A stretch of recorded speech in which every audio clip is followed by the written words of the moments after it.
sure are. That's why the PVC looks like someone pooped on them like 20 times.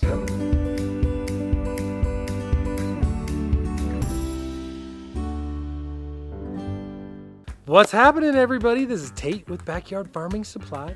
Getting really excited. Got too many projects going on. The spring is approaching, but we're also starting to see the light at the end of the tunnel. So now it's time to start some of the next phases of the backyard farm. We've done a little bit of extra trenching, finished off the last bit of trenching for our electrical line. We're working on some stain work today. We've cleared out the area for our shower and our sink set up over here. Moved all of that sand into the base of our beds to help kind of compact that stuff that we've got at the bottom of the bed. Not only the outdoor shower, but one of the biggest improvements that I'm excited on making is actually revamping Tomato Alley here. Tomato Alley was very productive.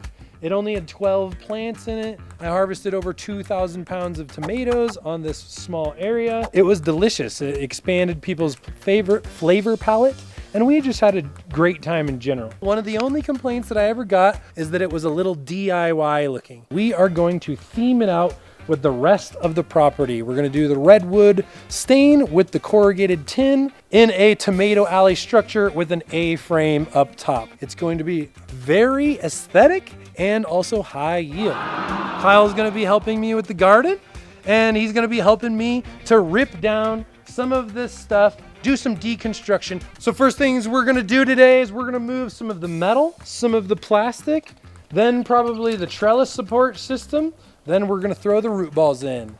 Let's get to work.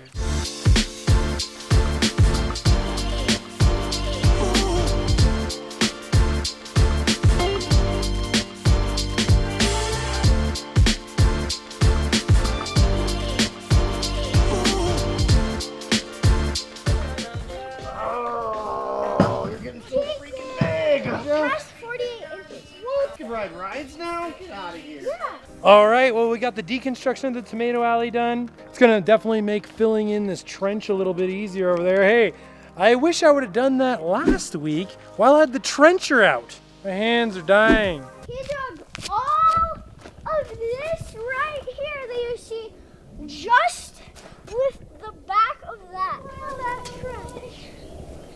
So this is why we do raised beds instead of plastic gardening. When you're done with these, it creates an incredible amount of extra waste. All these huge plastic containers that really can't be recycled because of the kind of plastic.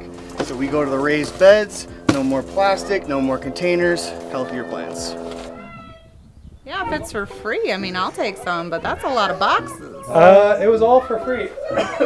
So you bought one of everything? 60% off. All right, let's get to opening. So that way they can't let me return it. I gotta open it as fast as possible. That way it's not even possible to return it. And then I get to keep it forever!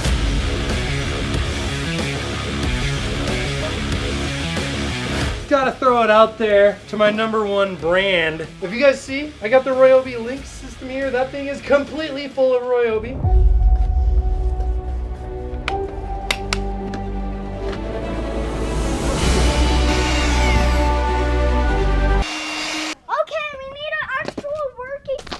Is that a tree?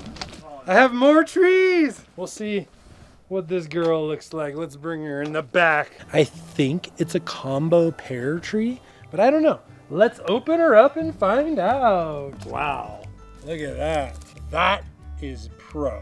These guys win so far. So this is a multi-graft pear tree, but look at this system that they've got. Not only is it in soil and in burlap, which just right off the bat, the thing looks way healthier, but also it's zip tied into the box. Great job, fast growing trees. Not only is the tree beautiful, the leaves are healthy, they're even standing up, and this thing just got out the box. So we got the Moon Glow, we've got the Kiefer, we've got the Bartlett, the Red Anjou, and the Seckel pear. Let's take this to its little temporary home. So the first thing we're gonna do is we're gonna get a little hole ready for this girl. Step #1, find a spot where we're gonna plant it. So this is a drop and grow burlap bag grow system. Pretty standard in big agriculture. The roots have nice soil all the way around them. They're nice and contained in this bag and then moisture sealed in with this other bag. This is day one. Look how healthy it is. And we're gonna grab the burlap bag, toss it down in the hole. As simple as that. Look at that.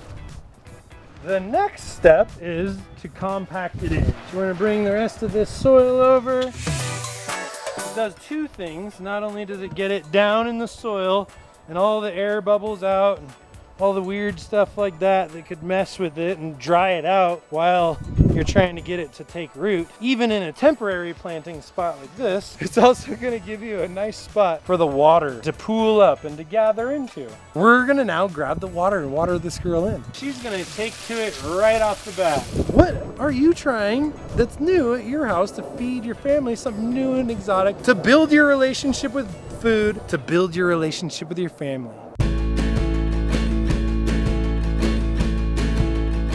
The things that we're doing this year, some of them were last minute ideas, some of them were long planned out ideas, but the combination of all of them is going to be pretty special. Well, what we have got going on here is we're coming off of the hot and cold here from the house. We're coming down the trench. We actually went ahead and put actual elbows in just so that way we're not kinking up our line. It's going to make another elbow again. It's going to shoot up this straight shot. This is not going to be regular water that's going to be going through these 3 irrigation heads. This is going to be compost, organically fertilized water. So it should help my lawn stay greener all year. It's going to head up this way. There's going to be a structure here with a food prep wash station with also a shower and a changing area and probably also a little baby deck on front just to have maybe a chair or two or whatever and just kind of like look cool. This whole project was actually inspired by this tube right here. I went ahead and buried this here so I wouldn't have to go back under my trampoline and the deck that's next to it and get it later. So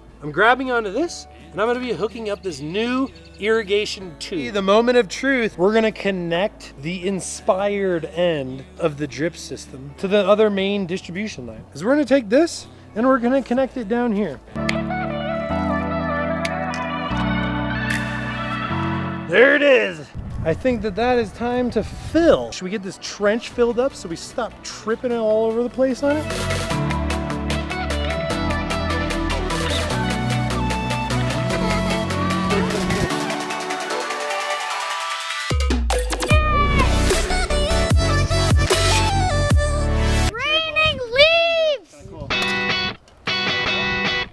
What are some of the biggest improvements that you have seen for your irrigation or drip system? Post them in the comments down below. Thank you guys very much. Appreciate you following along with us on this journey. I can't wait to see where these go in the future. This is going to be a really fun multiple year journey to watch. Where do you think we're going to be headed in the future with 5-way crosses of fruit on one tree? Thank you guys. Have a great day. I'm Tate with Backyard Farming Supply.